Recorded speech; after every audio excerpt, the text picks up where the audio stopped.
Jen, can you hear me okay? Hi. Oh, good. Perfect. How are you? Good. I found out we were having network issues this morning, which I did not know. So That'll do it. I'm still making excuses. I'll make excuses all day in the next week. See? There you go. All right, I sent Sarah the questions. Okay, cool. An hour ago. I wonder if it's worth me doing this camera thing or if I just dial in again. How'd you think this morning went? Good. He was I thought so too. He was such chatty. a nice guy. Very nice. Yeah, he was. And super excited. Yeah, that's always exciting to have someone that wants to talk about the product. Exactly. Although I was like, I'm not sure how I'm going to fit in all this information about his company, but his company sounded super cool too. The ceilings distributor. Yep. I think it was good the way you said, it's really not about the company, right. I forget how you it's a little more impartial. Yeah. How you been otherwise? Surviving the weather? Oh yeah. You got any vacations coming up? Are you getting out of here at all? Oh, hello. Hello, I'm in the right spot. You are in the right spot. Sarah? You caught us making a little small talk. Yes, this is Sarah. Hi, Sarah. I'm Greg Fioretti. I work at Gyro, which is one of the partner agencies with USG. And Jen McDougall's also on the phone. You guys might have already talked or been in contact, but she is over at USG and will be helping out as we talk through some of the stuff about the Ochsner Medical Center. Okay. First of all, I want to say thank you so much for joining us and for giving us a little bit of your time. We will keep it short. Problem. We know how busy you are. No problem. Did you by any chance get the questions that I think Jen sent to you a little while ago? I did. Not sure if you had a chance to peruse them. If not, it's no big deal at all. But just to give you a little heads up of what we're going to be talking about. Okay, I have them in front of me. Perfect. Good to go. Perfect. So I always like to do a little background. It's even in the setup, but basically all we're trying to do is tell the story of Ochsner, with just the primary light, of course, being on how USG helped make it come together, but celebrating the project as a whole and hopefully making something that's interesting to other contractors and also distributors and designers and architects that helps tell that story of a challenge faced and overcome and a beautiful space created. Mm-hmm. So I'll run through these questions, and if there's anything that I missed before our time is done, please jump in. And of course, we're from the USG perspective, but that doesn't mean we don't want to hear the whole story. So please don't feel like you have to have a bias or that you're going to freak us out if you say anything that's not the most flattering, because we want to know that whole story. Cool. All right, so let me start off and just kind of let you know I got Jennifer's questionnaire, and just for y'all's own records, y'all are spelling Ochsner incorrectly. It's O-C-H-S-N-E-R, not O-S-C-H. It's O-C-H-S-N-E-R. Uh-huh. Excellent to know. That might be my mistake. I'm a writer, but I'm not the best speller. No, that's fine. And it's a tricky word. And the only reason that I even saw it is because when I opened up the Word document, it had it underlined. But if y'all were to go look up Ochsner online, it's O-C-H, not O-S. Perfect. Thanks for the catch. Thank you. That was probably my fault. I wanted to let y'all know before one. you went and put it in a book or something. Right. Gotta have it right. And it's pronounced Ochsner, is that right? Ochsner, yeah. Ochsner. Okay, thanks. So, will you, instead of going question to question, could we just start really quickly with talking about how you got involved with the project as a whole? We talked to Daryl this morning. It sounds like you have a relationship with Ochsner. I hope I'm saying it right after we just talked about it. But yes, you got if you could just talk a little bit, thanks, about how you got involved in this particular project. Well, with this specific project, it was a hard bid project. So we bid it, and the general contractor bid it, and then Broadmoor was awarded the project. We were low with Broadmoor, so then we got awarded the project.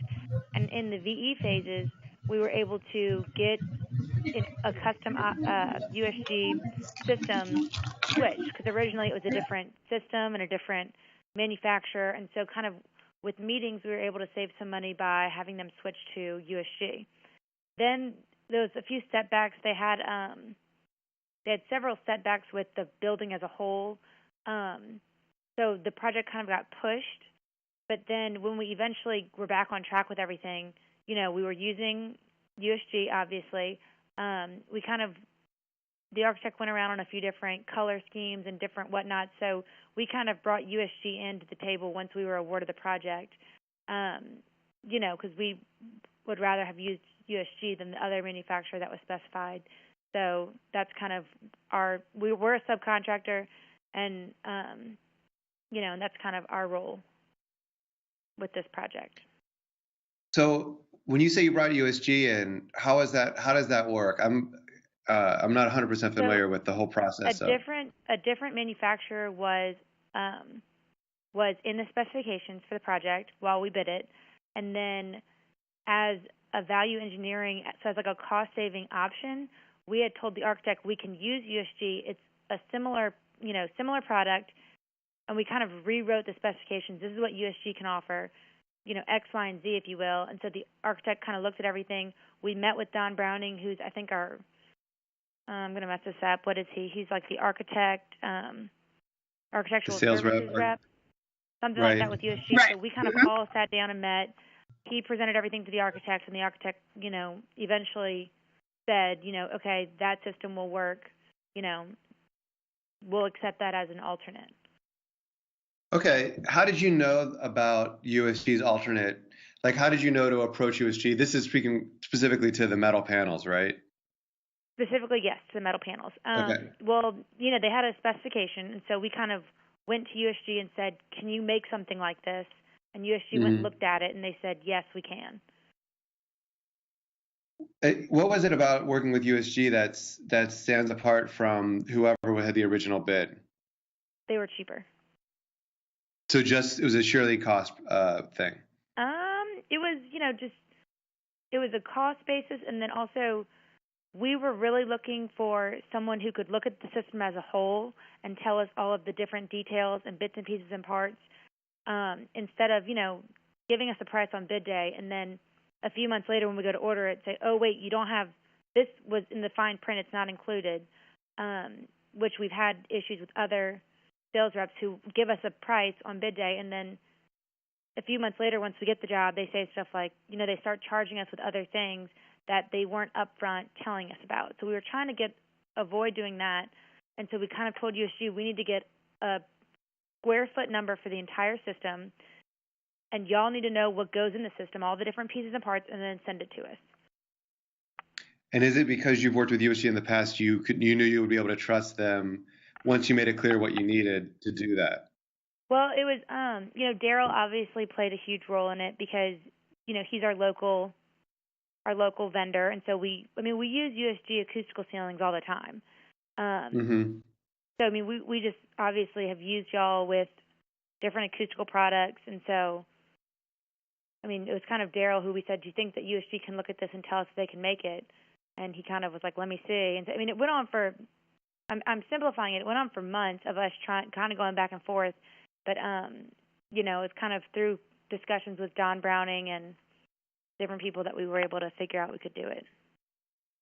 Okay, so would it be fair to say that I'm just going to this won't be exactly how it's written, but to say that with thanks to a solid relationship, a good past history, you approached USG to see if they would be able to meet or beat the bid. So basically, I'm trying to say it is more than just price. Like, part of the reason that you approached them was because maybe you're already using some of their product and you've had good experiences with them in the past and wanted to offer USG the opportunity to take this on as well. I don't know. I'm not phrasing it 100% the right way, but does that idea feel right to you? I mean, kind of. I mean, that's kind of what happened. There was only one person that gave us a price on the first go round. So we were like, is he inflating his price? We don't know. Like, let's just see if we can get another similar product and see if we can save money that way.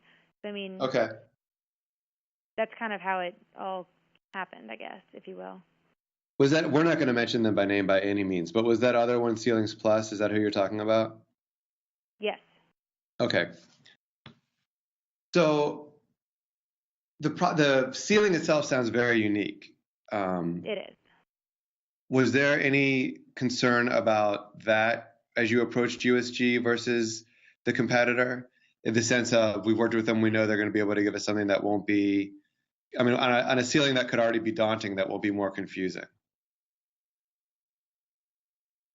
Wait, so what's the question? You want to know if like the fact that this could have been a complex installation, did that play any factor in who you wanted to be producing it? So basically, like, we've done hard ceilings before. Do we know USG is able to take these kind of things on without causing us I mean, not really. I mean, it was going to be a hard ceiling regardless, so okay. That didn't really take any part in it. Was there anything that USG did that made what was going to be a hard ceiling a little bit easier? No. No, it was just sort of normal. It was a difficult ceiling. I mean, we had our issues with USG throughout the whole course of it. Well, we're not going to probably talk too much about them. What were some of those issues, just for my own, just out of curiosity? Well, we ran into several issues with the shop drawings. USG was making, changes to shop drawings without our knowledge, and then, they would just make changes, and so I'd have literally spent hours going through the first generation of shop drawings, then the next one, saying, okay, why did you change these two panels from, one panel to two panels, or why did you flip these? Because it was changed from what was approved by the architect. So wow. we had several issues with the shop drawings. Then once we got things out on the job site, there was another whole issue with delivery. Nobody at USG could tell us when they were coming, what kind of pallets were they in, when are they coming, so we got part of the delivery at one day, and nobody could tell us where truck number 4 was. I mean, it was just kind of like, it was just chaos. So, those two things were huge issues. And then once we started unpacking things, there was, I think, like a trim piece that we were like, well, what is this? It's not even in the drawings. And we had to go ask USG, and they said, oh, we already had that made. It's going to work with your system. Instead of, whatever trim 1, y'all can use this now. And so it's kind of like, okay, if you make those changes, you just have to tell us, because now we just spent 3 hours trying to figure out what it was. So right. Just issues like that going back and forth with USG. Was there anything, I mean, was there anything that was especially positive to counteract some of that negative? Well, it was just frustrating because we couldn't find anyone to really answer any of our questions. So, I mean, I'd call Don or Daryl or Dwayne and have them kind of chase whoever at USG. But, I mean, I guess I'm trying to think about how to phrase that. I'll tell you one good thing.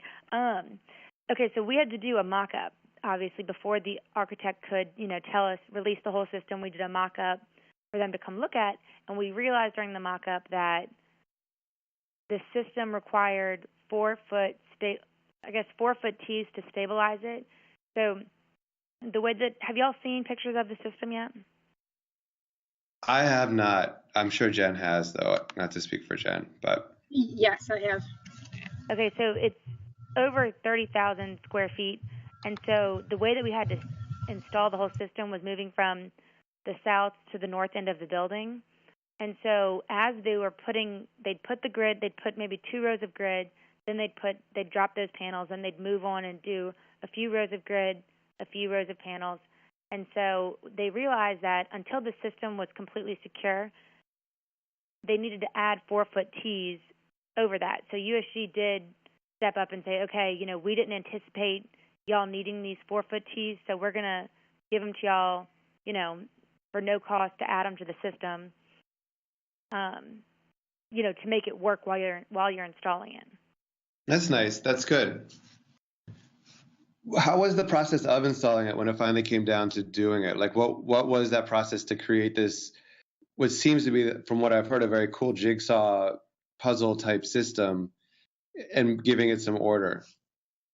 Okay, so the way that the entire system worked, it was an entirely custom system. It was based pretty much on the TAN ceiling system, and it was with just regular DXL grid.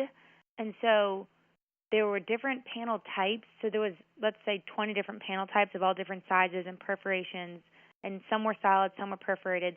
And they sat together. One was an access panel and one was a support panel. And so if you ever got a copy of the shop drawings, I'm trying to think, you can probably get those from y'all's shop guy. Yeah, that might be cool to include. Let me see, what was his name? John Bankston. Yeah, he did our shop drawings. So the way that the shop drawings or the total ceiling fit together is one, you had to do it kind of one row at a time, like I was explaining to you, and the panels would sit one on top of the other as more of like a, kind of hard to explain. Greg, I just sent Greg a picture. Oh, cool. That'll help. I'm sorry, I didn't realize you hadn't seen it. So this will help you explain. I've been trying to track Barb down on that, but that was my own fault. Sorry. No problem. Hey, let me see are you all both by a computer? Yes. Yep. Maybe I can send you guys. Hang on, I'm pulling something up right now. The ceiling all kind of fit together, so you'd have to put panels in order to get the next one in. You couldn't just go. It's not as easy as a acoustical ceiling where you can go drop them however you want.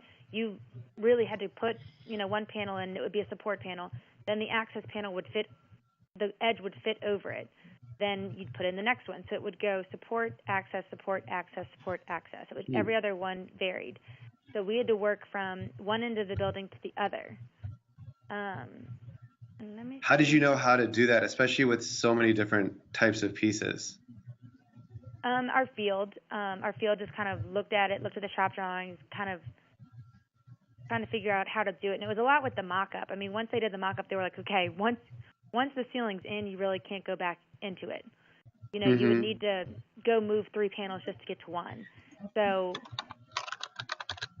it was just kind of with the mock-up, and then after the mock-up was in place, we had USG come out and look at it, make sure that there were no issues with it. The architect came and looked at it. The maintenance for the owner came and looked at it to make sure they could go get in the panel. So it was checked pretty thoroughly, including by USG. Yes. It looks really, really cool. It looks awesome. What picture do you guys have? I have a picture of it. I have like 3 pictures now, thanks to Jen, of it. It looks like it's mostly done, but still under construction. Okay. Let me see if I have. I'll send you what I have, Sarah. I'm trying to find.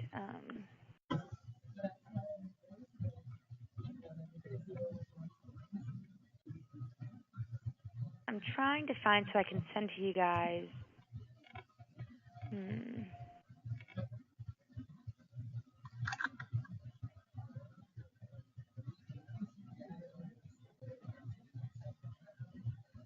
An easy way to kind of show you guys what the system was like. Even though I think maybe my question was more to how you guys knew how to do it, and you said it was with the shop drawings that USG provided. You just followed those sort of like a map. We did. We followed those like a map, and what USG had done was all of the different panel types had different names. There was panel type 1, panel type 1A, and the 1A would be an access panel, whereas just the 1 would be a support panel. So all of that was, drawn out on the shop drawings. So what our field would do is they would take like a little highlighter and they'd say, okay, what do I need for this section? Okay, I need 2 P8s, 3 P9s or whatever, and then they'd go get it and they'd, check it off once they put it in place. So. And those were clearly marked from the factory, I guess. Yes. We had, had extensive conversations with USG prior to them being delivered to the job site of, okay, how are they going to be labeled? how are they going to be packaged. So they came in like a big crate of, 20 different panel types, or, like 20 P9s, let's say, in one box, and then, 100 different ones. So, I mean, we kind of knew going into it what panels were going where and where those panels were located on the job site. Okay, perfect. So you guys, outside of the confusing rail situation and the delivery situation, which I know are both big things, didn't have a ton of issues with the actual installation. No, the actual installation, and I think it kind of went, we just made sure with USG that ahead of time that we would avoid a lot of these issues. So the actual installing it was a lot easier than we had thought. I mean, okay. It was still incredibly time consuming because it was such a big system, but it was easier than we thought because, they knew what panels were going where, and then, once they kind of got in a rhythm of it, they were able to kind of put more work in place. Gotcha. So that communication back and forth, that was with Daryl and Don, and was that pretty much how it was, just a lot of meetings and calls? Lots of phone calls, lots of meetings, lots of emails, kind of going back and forth. So, I mean, all of our once shop drawings were at the point where they could be given to the field for construction, I mean, we just did a lot on the front end to make sure that once they got a approved set, we were done making changes. So we kind of put a lot of effort in to make sure that there would be no issues in the installation of it. That's perfect, and it worked out that way for the most part. It did, and I want to send you guys. Let's see.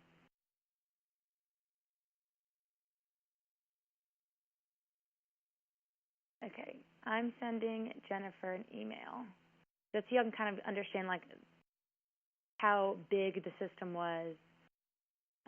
Jennifer, have you received it yet? Hello? I think she might be on mute, just so that because we're through our computer, so sometimes the typing it's a little loud. I just sent you an email of the entire system, kind of what the shop drawing panel schedule looked like from USG. Okay, I didn't get it yet. Sarah, what did you think when you saw it completed?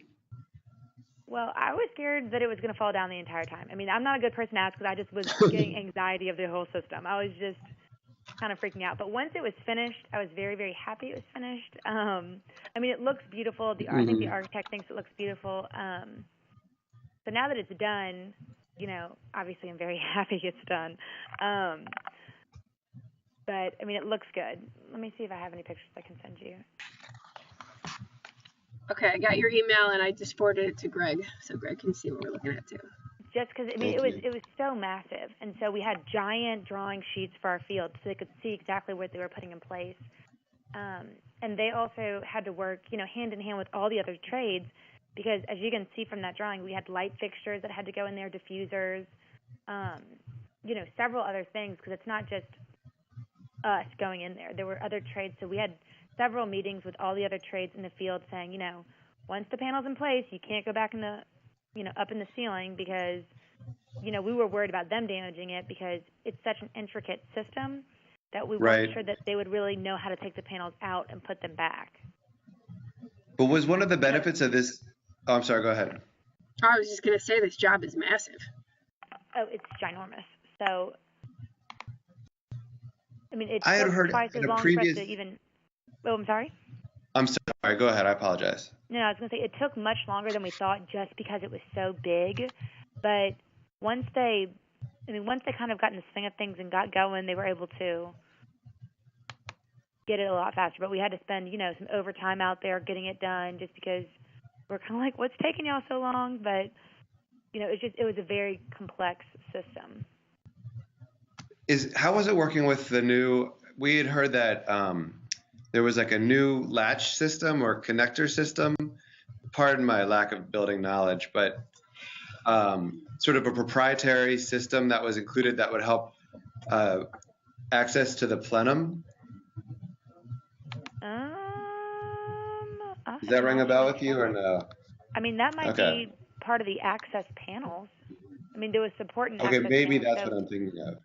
any of the panels that have an A on it, on that, let me pull it back up.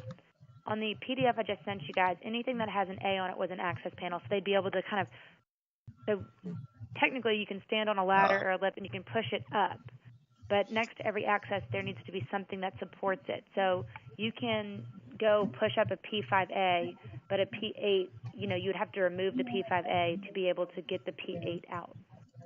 Oh, that's interesting. Okay. That is complex. My God. Yeah. So you technically, like if y'all can see on here, let's see, a P2, for example, that's a support panel. So you can't just go push that out. You would have to go take out an access panel to go take out the support panel. Wow.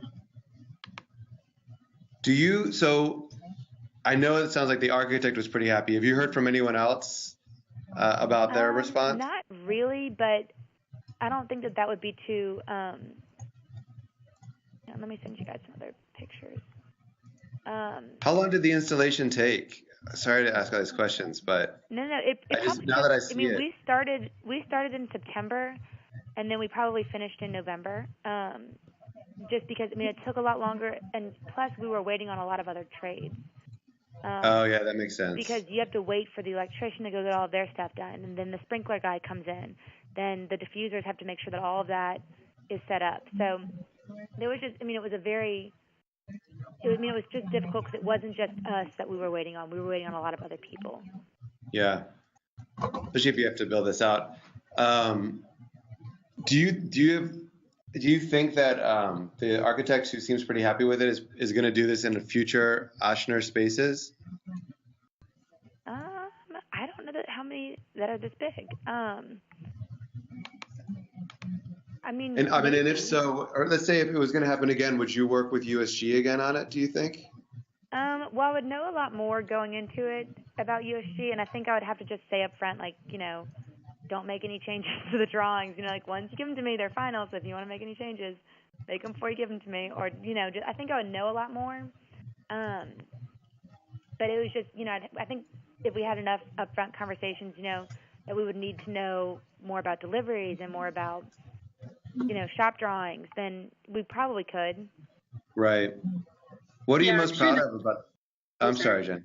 I was just going to say, I'm sure that, just the complexities of it being such a special job, it probably added to the complications of getting it delivered and getting it made in time and getting it to you and all that. So I can appreciate your frustration. Well, and I think some of it was also that y'all were getting, there's some things y'all don't make in-house. I think the in-house stuff y'all are able to do, it's easier for y'all to do, but it sounds like, at least from what I heard in the field, it sounds like, things that y'all wait on other people for, like different trim pieces, y'all had to wait on other manufacturers or whatnot. I think that's where a lot of the lead times kind of flipped because y'all were waiting on others. Yeah, that makes sense. What do you, I'm so sorry because I know we only have a couple minutes left and I wanted to ask Jen if she had any other questions too, but what would you say you're most proud of about the project as a whole? That we finished it. No. Well, I think just kind of being able to finish such a complex system, obviously that we're proud that we were able to do it and, deliver a very, appealing final product. And I just sent Jennifer some more pictures. Wait a minute. Let me see. Did you get them? Let's see. They're all kind of in. Not yet. They're kind of mid-construction, but we were happy to do, kind of deliver a quality finished product. Making sure that it was in place and,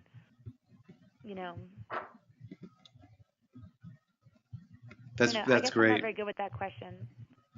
No, it's fair. I can imagine. But so we hit our time. Wait, I'm sorry. Keep going. Oh, go ahead. I'm fine. I just want to be respectful of your time. Well, all I was going to say is that we've used, I guess our relationship with USG wasn't just limited to this one ceiling system with this project. We used all USG acoustical ceiling tile. We used a whole bunch of Compasso all over the place. we used it for just more than just the metal ceiling, is what I was saying. And how was that experience? It was fine. You Yeah. know, I mean, I really don't like Compasso just because it's such a long lead time, but I mean, that's standard, so I mean, I can't really complain about that, but it was fine. And it was tough, I guess, because of the incident that happened inside the space that it stretched out and then compressed the timeline. How do you mean? They had mentioned there was like a incident with a wall inside the space that made the project run over length, but once it was fixed, then everything had to be compressed to get it done. It was like a wall fell or something. Well, the whole building fell.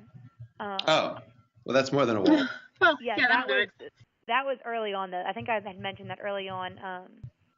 You know, we had figured everything out, and then the project had gotten pushed back, and that was because there was just some unanticipated issues with, I guess, the existing building, and so part of it had fallen. They had to like redesign everything, which is why it kind of brought the project out longer than expected. Right. Cool. Well, we're 3:02. Jen, is there anything that you want to ask Sarah or bring up before we wrap up? No, I think you've covered everything. Cool. And Sarah, is there anything you want to say that I didn't get on? Anyone you want us to mention or anything at all? Well, I guess our project supervisor who oversaw the whole thing, his name is Clem White. And so he kind of made sure that the entire system, you know, went off without a hitch, coordinated with all the other, you know, field supervision, made sure that if they needed to get their lights together, that the lights were together. So, I mean, it was kind of him that was you know, in charge of making sure it all went up. Gotcha. If he has sorry, go ahead. I was going to say he had talked with both Daryl and Dwayne and Don whenever there were issues, or if they had to go out and see him for something, he had talked with them. Cool. So he was sort of leading that charge on the ground.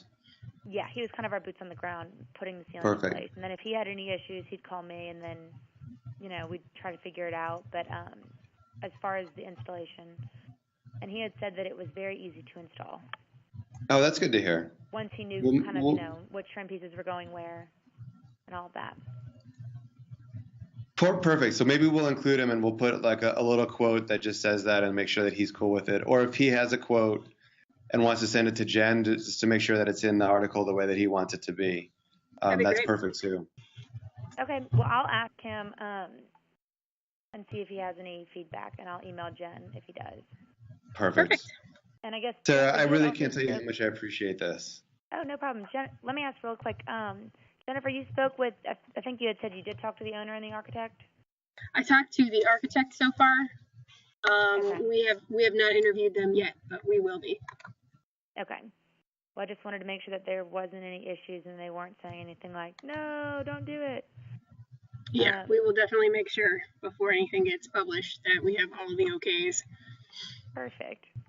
Yeah, and it sounds like the architect's y'all don't need anything else from me? No, this is perfect. If you think of anything or want to reach out to us for any reason, I think you have our contact info, and we'd love to hear from you. But otherwise, thank you so much for the time. No problem. Thank y'all. Great. Thank you. Take care. Alrighty, bye. Take care, Jen, too. Talk to you guys soon. Bye-bye.